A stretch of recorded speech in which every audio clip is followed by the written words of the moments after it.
Hi, இன்றைக்கி நம்ம என்ன பார்க்க போகிறோம்னா, நம்ம இந்தியன் கான்ஸ்டியூஷனில் இருக்க ஒரு முக்கியமான பவரை பற்றி பார்க்க போகிறோம்.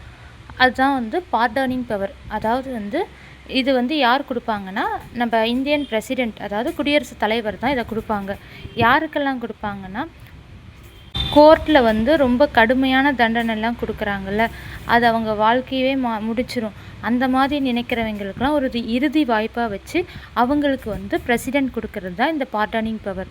இது இந்தியன் கான்ஸ்டியூஷனில் இருக்க, அதாவது இந்தியன் அரசியலமைப்பில் இருக்க ஆர்டிகிள் 72 கீழே தான் இது கொடுக்குறாங்க. இது சாதாரண லீகல் பவர் கிடையாது. இது ஜஸ்டிஸ்க்கும் ஹியூமனிட்டிக்கும் ரெண்டுக்கும் நடுவில் இருக்க ஒரு பேலன்ஸ். ஏன்னா இது லா ஸ்ட்ரிக்டாக இருக்கிற இடத்துல நம்ம மனித நேயம் கூட ரொம்ப இம்பார்ட்டன்ட்னு சொல்கிறது தான் இது ஆர்டிகிள் 72 என்ன சொல்லுதுன்னு பார்க்கலாமா? ஆர்டிகிள் 72 படி பிரசிடெண்ட் சில ஸ்பெசிஃபிக் கேசஸில் பனிஷ்மெண்ட்டை கேன்சல் பண்ணலாம், ரெடியூஸ் பண்ணலாம், சஸ்பெண்ட் பண்ணலாம் அல்லது மாற்றிடலாம். இதை மூணு மெயினான சுச்சுவேஷனை யூஸ் பண்ணி இதை பண்ணலாம்.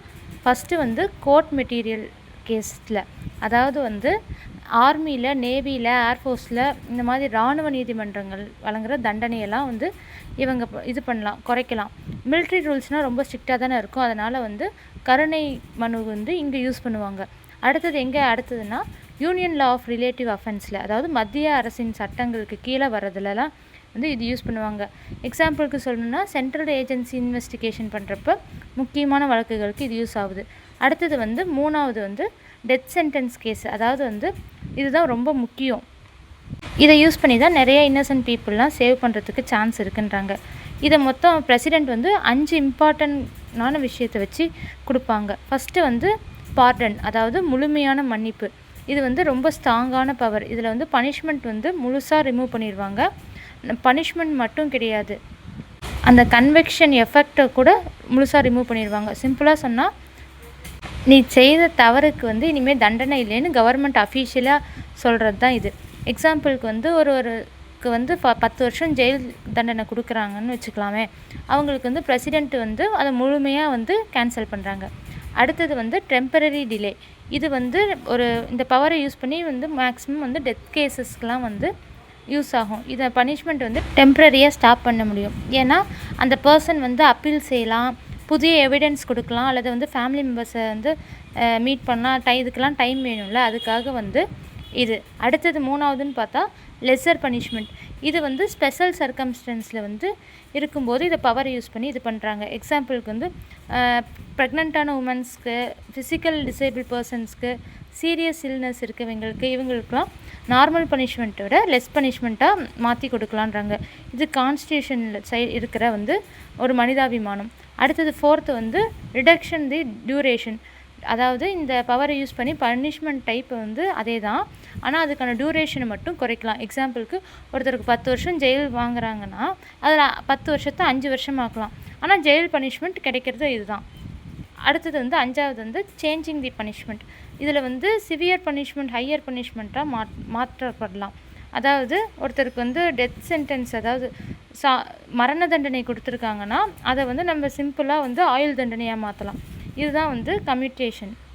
இதுதான். ஏன்னா இந்த பவர் ரொம்ப இம்பார்ட்டன்ட். ஏன்னா சில டைமில் நம்ம ஹியூமன்ஸ்க்கு செகண்ட் சான்ஸ் தேவைப்படுதுன்றாங்க. பிரசிடெண்ட் இதை தனியாக முடிவெடுக்க மாட்டாங்க. பிரசிடெண்ட் யூஸ்வலாக கவுன்சில் ஆஃப் மினிஸ்டரோட அட்வைஸ் அடிப்படையில் வச்சு தான் இதுக்கு முடிவெடுப்பாங்க. பிரசிடெண்ட்டு கொஞ்சம் மினிஸ்டரு இதெல்லாமே ரெக்கமெண்ட் பண்ணி தான் இதை ஃபைனல் டிசிஷன் கொடுப்பாங்கன்றாங்க. அதனால் இது மிஸ்யூஸ் ஆகாத கண்ட்ரோல் ஆகும்னு சொல்கிறாங்க. ஆக்சுவலி இந்த பவர் ஏன் அப்படின்னு கேட்டோம்னா, நம்ம கோர்ட்டில் ஜட்ஜ்மெண்ட் இருக்கிறப்ப எதுக்காக இந்த மர்சிக்க பவர், அதாவது கருணை மனு எதுக்கு அப்படின்னு கேட்டோம்னா, ஜட்ஜுங்களும் சில நேரம் மிஸ்டேக் பண்ணலாம், நியூ எவிடன்ஸ் திடீர்னு கிடைக்கலாம், அந்த சுச்சுவேஷன் திடீர்னு மாறலாம். அதனால் ஒரு ஹியூமன் டச் தேவைப்படுது. அதுக்காக தான் இந்த ஆர்டிகல் 72. இந்த ஆர்டிக்கல் ஏன் இம்பார்ட்டன்ட்னு சொல்லணுன்னா, இந்த ஆர்டிக்கல் ஒரு பவர் எதுக்காகனா, ஒரு கிரிமினலை சேவ் பண்ணுறதுக்காக மட்டும் இல்லை, ஒரு கான்ஸ்டிடியூஷனோட இன்னொரு சைடு, அதாவது ஒரு கண்ட்ரி ஸ்ட்ராங்காக இருக்கணும்னா லா மட்டும் போதாது, கருணையும் தேவை இருக்கணும். அப்படிங்கிறதுக்காக இந்த ஆர்டிக்கல் நம்ம வச்சுருக்காங்க. இப்போ ஃபைனலாக பார்டனிங் பவருங்கிறது ஒரு கான்ஸ்டியூஷனோட பவர் மட்டும் கிடையாது.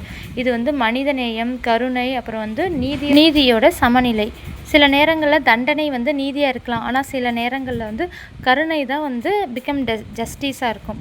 அதனால தான் வந்து ஆர்டிகிள் 72 வந்து இந்தியன் கான்ஸ்டியூஷனில் ரொம்ப பவர்ஃபுல்லாக இருக்குதுன்னு சொல்கிறாங்க. இந்த மாதிரி நிறைய இன்ஃபர்மேஷன்ஸ் ஏதாவது தெரிஞ்சுக்கணுன்னா நம்ம சேனலை மறக்காத சப்ஸ்கிரைப் பண்ணி வச்சுக்கோங்க. தேங்க்யூ.